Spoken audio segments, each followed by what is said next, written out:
И вот снова настала ночь. Приятно. Мне в Дейре нравится больше по ночам. Да и вообще здесь ночью как-то более живописно. Днем солнце все испепеляет, рябит в глазах. То ли дело в темноте. Наверное, самая дешевая туристическая поездка в природе.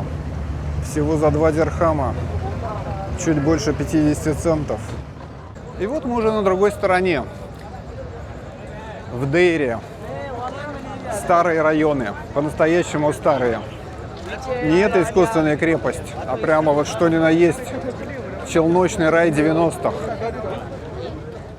3 года прожили в Аль-Барше, в абсолютно пакистанско-индонезийском районе, где белое лицо вообще было не увидеть. И надо сказать, что теперь прям чувствуешь себя как родной. Вот что значит привычка. Все отлично. Не вызывает никакого культурного шока. По виду такие же домики, что и 30 лет назад. Кажется, что все не особо изменилось.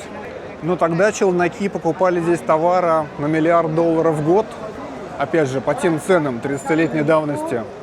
Это была мощная статья местной экономики. Но все меняется. Челноков задавили, Дубай переключился на другое. Правда, я уже не помню, где тут что. Улицы расползаются во все стороны. Но буду разбираться по обстановке. Мне кажется, надо куда-то налево забирать. Может быть, я тоже в прошлой жизни был пакистанцем. Мне здесь все прямо как-то очень прикольно. Вот-вот, я говорю, чайники, все что угодно в душе.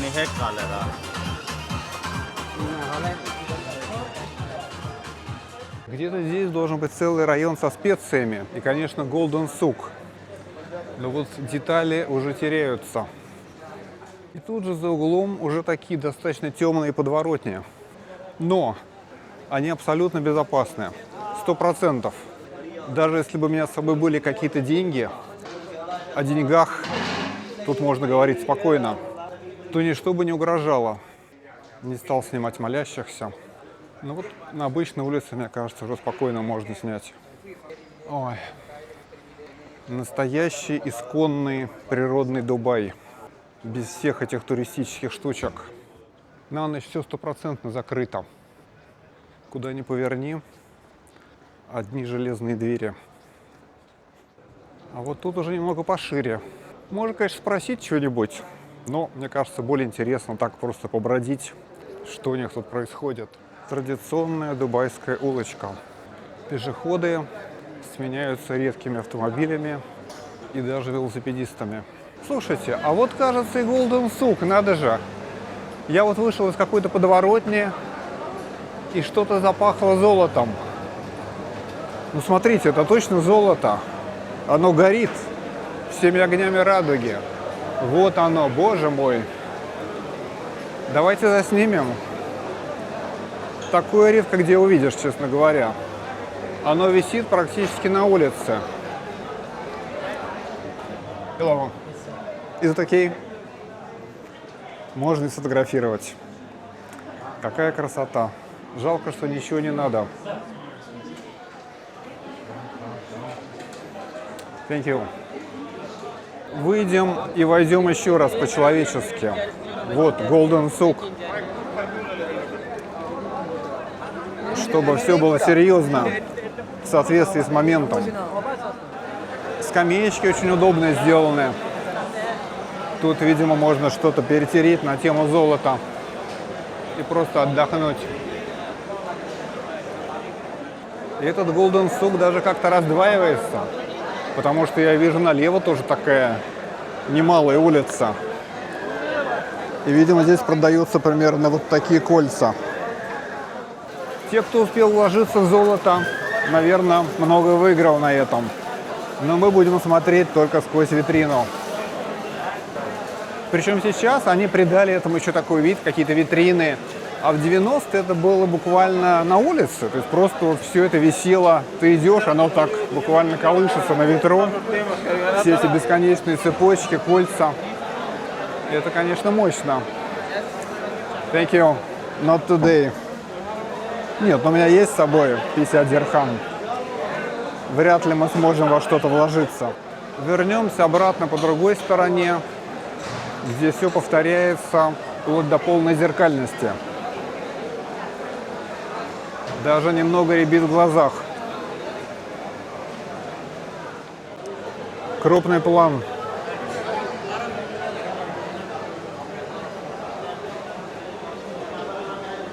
Да, чувствуешь себя какой-нибудь Ларой, расхитительницей гробниц. Такой музей под открытым небом. Все радуются. И продавцы, и несостоявшиеся покупатели. Бриллианты красиво играют, надо сказать. Это мы здорово зашли. Нет ни учета, ни выходного. Как, впрочем, и всегда. Тут тебе продадут что угодно. Здесь же можно изготовить сувенир, видимо, из чистого золота.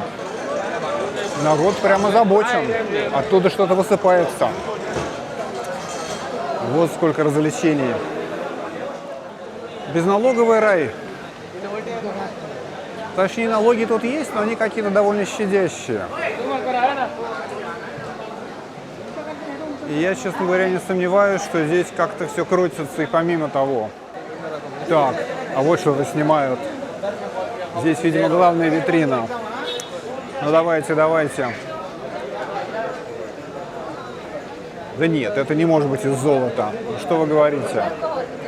Это просто пластмасса.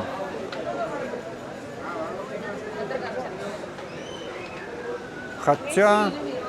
А, нет, что-то на тему книги рекордов Гиннесса там написано. Ну да, да, слушайте, оно настоящее. Практически как M&M. Толпы зевак благоговенно осматривают многокилограммовый золотой слиток в виде гигантского кольца. И мы тоже восхищаемся. Не мудрено, что эта улица собирает такие толпы.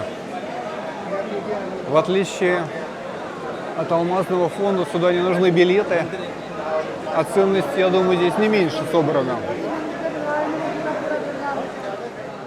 Но кто увидит первым русского туриста, пишите в комментарии. Вот это, кстати, совершенно не свойственно. Как раз говорит о том, что самолеты-то нынче не летают.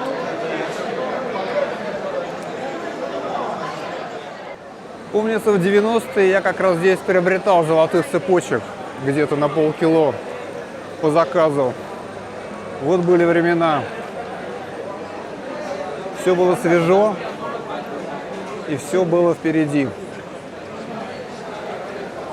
Сразу же за голдным суком еще как бы не успели погаснуть золотые искры. Опять начинаются стоянки и подворотни. Вот такая тут жизнь. Приятные контрасты. Еще бы найти этот рынок с пряностями. Он тоже где-то здесь, по-моему, должен быть. И шикарно так вот бродить. Нужно опять заблудиться. И потом выйдем еще куда-нибудь, в какое-нибудь удивительное место. Пойдем туда, что ли. Челноки тоже здесь давали прикурить. Тоже, в принципе, интересный опыт. Хотя не удалось толком ничего от этого перенять. Все-таки для этого нужен особый менталитет. Но посмотреть было интересно. Парфюмерная библиотека. Можно зайти и почитать. Правда, парфюмерная, потрясающе. И вот прямо тут же мясная лавка.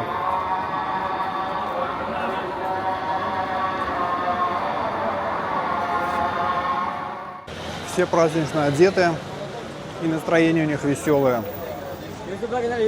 Вот что значит был главный мусульманский праздник.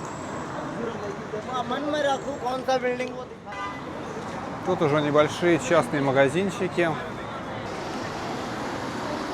Обычная ночная жизнь.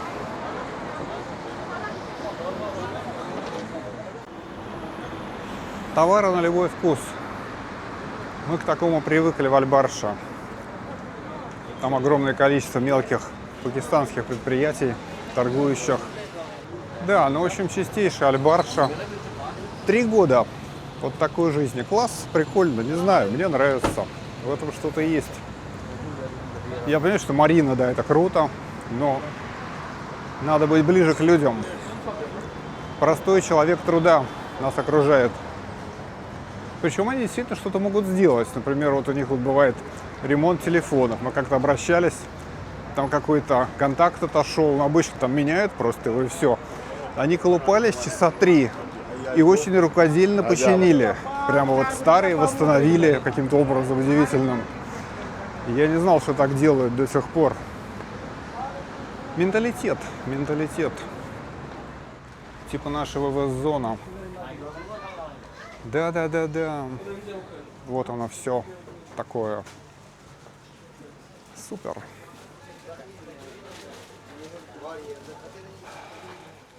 Продолжаем пробираться закоулками.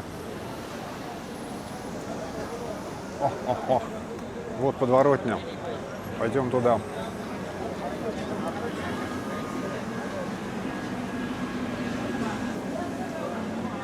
Вот натура. Что еще надо? Какие лувры, товарищи?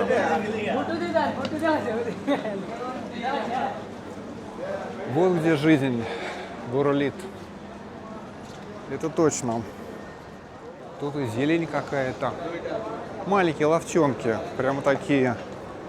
У дома. Ашан у дома.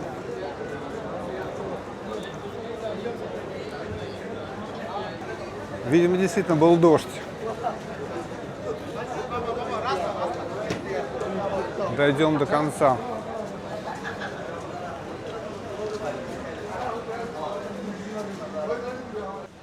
Проход становится все уже и темнее.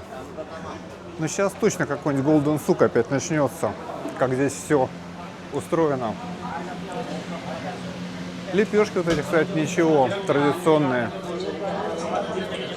Мы их в крупных супермаркетах покупаем. О, даже фонари закончились.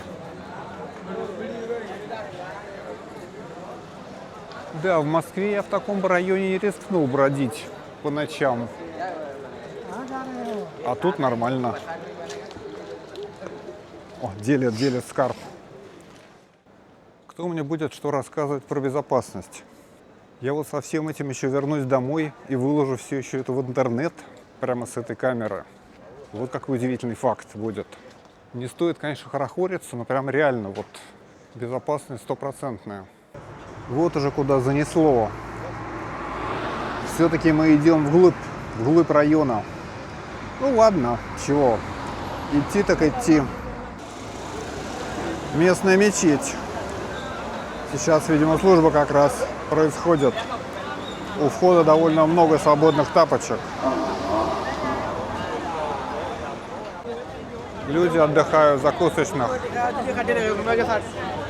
И многие берут просто по чашечке кофе или карака, даже, скорее всего. И за этим караком можно сидеть битый час. Мы дома так и делаем. Вот, продвигаюсь обратно к заливу. Удобно, что эти карты кое-где попадаются. Ну, попали, товарищи. Высший класс. Натура, даже не уходящая. Giftland. Довольно крупный магазин. Зайти, что ли, ради любопытства. Магазин основан в 1971 году. Это что же, еще раньше образования Эмиратов? Ладно, нарушать так вместе со всеми. Позолочен он не хуже магазина с золотыми цепочками на Golden Souk.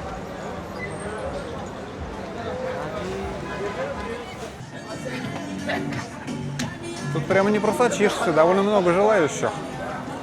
Вот чемоданы я вижу. Все довольно плотно. Так, ага, это его другая сторона уже. Супер. Это типа того, что мы видели у нас в Аль-Барше. обширно. Это вот шампуни у них всевозможные, понятно. И еда кое-какая. Такое бывает, что все сразу. Ну, удобно, в принципе. Для Дейры, конечно, крупноватый магазин, поэтому им пришлось все довольно плотно упаковать. Даже не протолкнешься. В общем, примерно ясно. Мне сейчас точно не стоит тут ничего приобретать.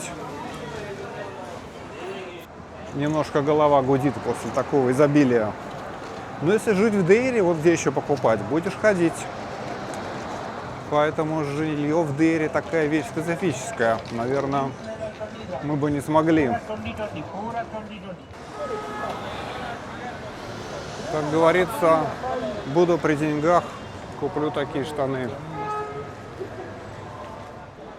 Призывно оформленный магазин, который, собственно, представляет из себя одну комнату. Ну, тоже чего тут только нет.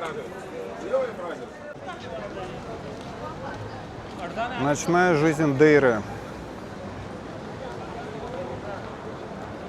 Это вам не Дубай-Марина с коктейлями, понимаете ли.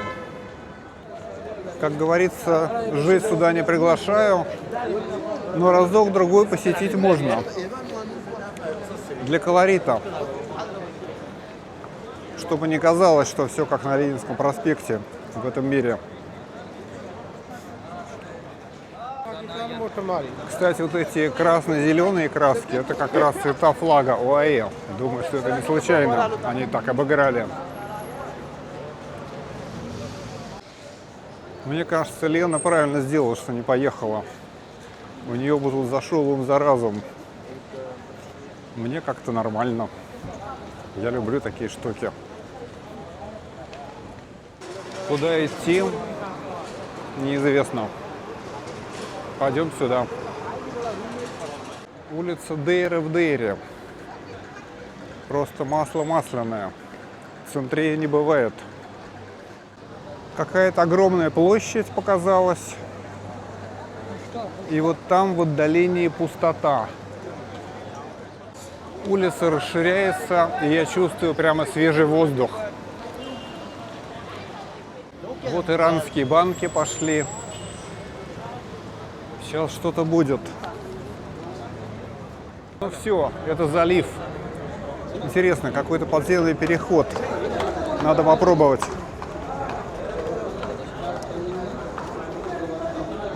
Ничего себе, я тут ничего не видел подземных переходов. Ну точно, это набережная. Все вернулось на круги своя. Вот канал. Оттуда мы приплыли. Движение не прекращается ни на минуту. Такие посудины снуют туда-сюда. Мне кажется, вот еще у них ряды нужно добить. И на сегодня все. В темпе вальса. Галопом по Ближнему Востоку. Смотрим, куда все идут и чего берут. Да, судя по запаху, это оно. Вот пошел шафран. Нет, кстати, сегодня все закрыто почему-то. Не очень понял юмора. Может быть, какой-то пересменок. Не знаю. Короче, вот эти ряды. Но они почему-то не работают. Да, точно, все перекрыто. Можно только с ними сфотографироваться. Ну ладно, видимо, такая планида. Может быть, праздник, может быть, еще в чем-то дело. Уже это была единственная лавка, которая еще не закрылась. Можно на ее примере рассмотреть номенклатуру. Это опять Golden Souk. Понятно. То есть он начинается прямо рядом с набережной. Я вышел на него с другой стороны. Неудивительно. Настоящих блогеров вводят фиксеры, а ты тут сам отдуваешься. Музей женщин. Что неожиданно. Но говорит об общей эмансипации. Вам нужно это обязательно посетить, написано.